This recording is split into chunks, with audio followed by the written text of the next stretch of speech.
Hello YouTube. Welcome back to me trying to read every single lost episode creepypasta that I can get my hands on.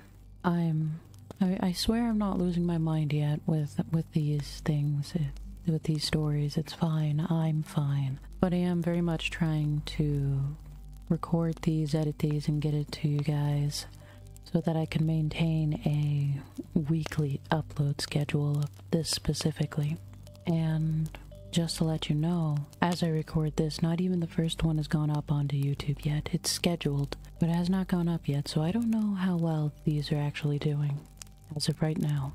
But I do enjoy reading these creepypastas and just trying to get them to you. It's fun. I like it. I'm just gonna be, I'm just gonna gush at you for a little bit, I suppose. But today I'm going to be reading Face Reality, the Loud House Creepypasta. And from what I see here, we have a note by the author, and potentially it looks like this is marked under the unfinished tab. But I suppose without further ado, we should get right into it. Hey, it's me, the author of the story. I wanted to give a bit of a disclaimer to anyone reading this. The story I wrote tackles about some tough subjects. Nothing that bad, trust me. I know my limits and I won't be talking about things that would make you uncomfortable. But this story is not for people under the age of 12.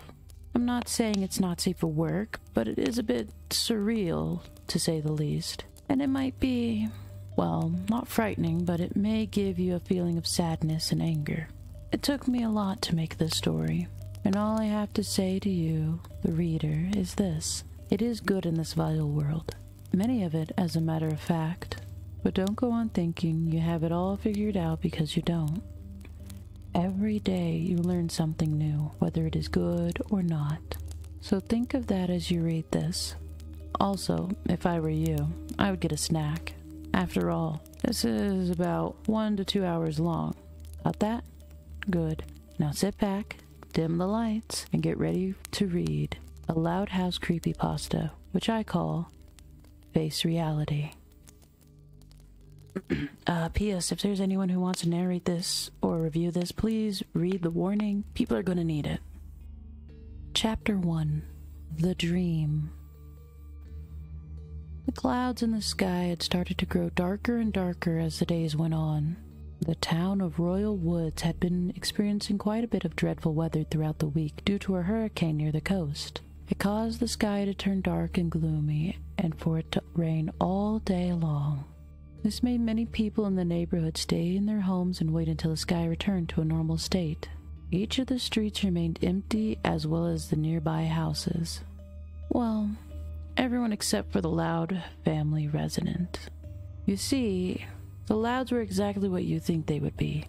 A large family that always had something going on, whether it be fights in the hallways, explosion from the family's prodigy, who would always do experiments in her room, or pranks from the joke queen Luan. Yes, the Louds were everything but quiet, but I'm sure you already guessed that, huh? But the extensively surprising fact, though, was the fact that there was 10 girls and 1 boy who had strange white natural hair. His name was Lincoln. Life for Lincoln was very simple. You woke up, you do a few things you're told, then go off to do a hobby. That's how it was, that's how it is. He knew he was destined for mediocrity. There wasn't a single thing he or what his friend told him. The odds were simply stacked too high against him when being the middle child of this particular family. His sisters grew aware of his jaded nature long ago, but he wouldn't dare tell them anything. For no matter how much they would try, one couldn't help him. No one could breach his wall. Consequently, this attitude bled into his social life, whereas he didn't make any effort to keep friends he didn't have to keep. However, he's only just now found a saving grace within the privacy of his room. A place housing something he had to keep away from all the unscrupulous, deceitful eyes. Or, at the very least, try to keep his secrets safe. Unluckily for him, though, his sisters were quite nosy from time to time, which caused a few of his secrets to spill. Sure, he was able to keep them away from him in his well-guarded mindset, But in a house with 10 girls who tend to be quite a nuisance, privacy was barely a choice. Especially if his sisters have no remorse or second thought to come barging into his room full speed. Especially with people like Lynn Jr.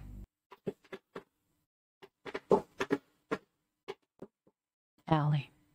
How dare.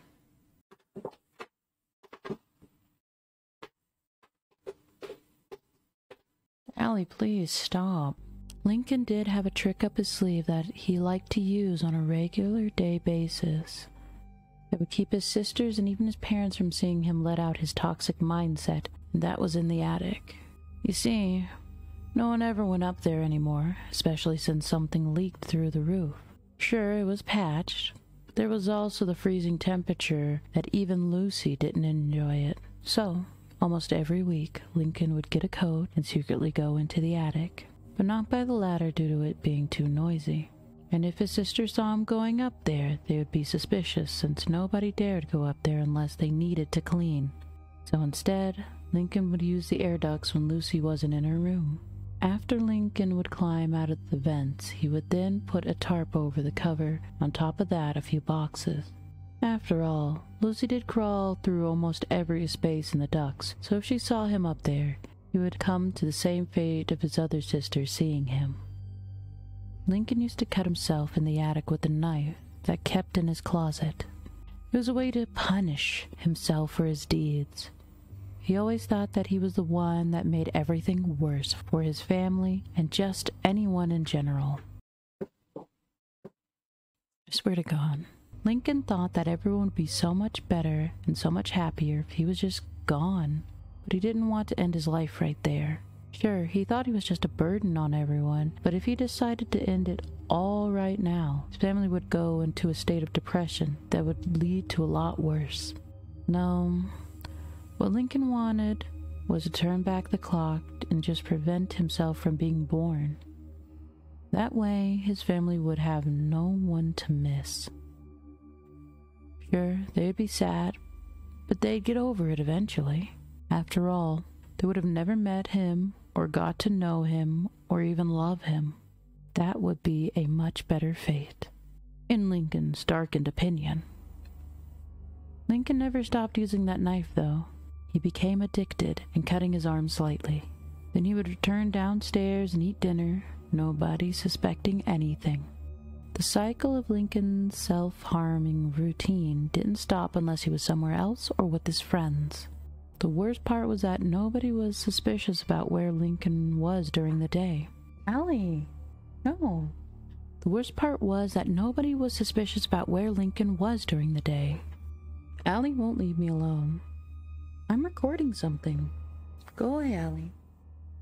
Come back when I'm done recording. Ground you go. Good. The worst part was that nobody was suspicious about where Lincoln was during the day. None of his sisters were concerned at all. They were all busy with their hobbies. Unless they saw or heard something about Lincoln's self-harming habit, they would just continue to be oblivious as the day went on. For the past few months, this continued, until the day of the storm. Lincoln's parents went out to get food due to Lenny's stress eating. That day, Lincoln was doing what he normally did, going into the attic. However, just as Lincoln was about to enter through the vent that led to the attic, Lucy entered the vents and heard Lincoln's sighs. Lucy was confused since the only time he would dare enter the vents was when he needed privacy. Lucy crawled forward only to see Lincoln going into the attic and pulling a tarp over the vent cover along with some boxes.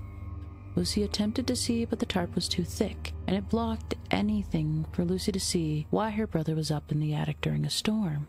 Lucy searched for another way to see inside the attic. After some searching, she was able to find a crack through the vent in the wall that was just enough for her to look inside, and what Lucy saw was mortifying. There lay her brother with a kitchen knife, cutting his left arm. Blood started to pour out of the wound Lincoln made with his bloodied knife in his right hand. Lincoln then talked about how much of a failure he was and how he just wanted his torture to end. Lincoln stared at a mirror that was on the opposite side. Lincoln stared at his reflection and started to cry a bit. Lincoln started to cut himself many times, making his whole arm full of blood. Lucy just stood there, frozen with fear from this traumatizing experience. Lucy finally snapped out of her trance and called out to Lincoln. Lincoln noticed Lucy's call and then looked through where she was watching Lincoln. Lincoln just stood there with a lifeless expression plastered on his face. Lucy attempted to talk to him, but Lincoln just sat there. Lucy realized she wouldn't be able to communicate with him.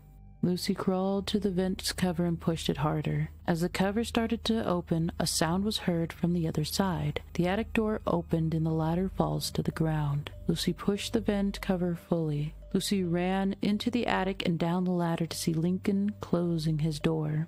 Lucy ran to the door and pounded on the door. Lucy begged for Lincoln to come out. It was dead silence.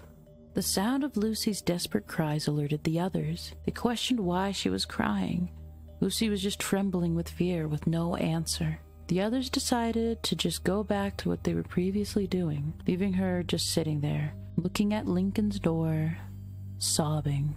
Lucy opened her dreary eyes to a completely white padded room. Lacerations lined with dry crimson blood smothered every inch of this padded cell. Judging by the color of the coagulated blood, it seemed as though this vicious attack took place just before Lori herself arrived. Stumbling to her quivering feet, darting her desperate eyes in an ultimately fruitless effort to find a sort of exit or any opening at all. Eventually, however, Lucy's eyes caught what appeared to be bars of some kind of grating.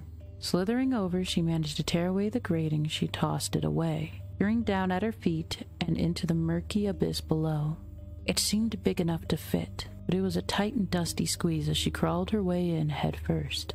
It seemed like eons until Lucy would find any sort of exit, only for the vent to collapse right underneath her feet, crashing down into another cell. It was much smaller than the room she had escaped from. So small, in fact, she had to keep crouched just to keep from bumping her head.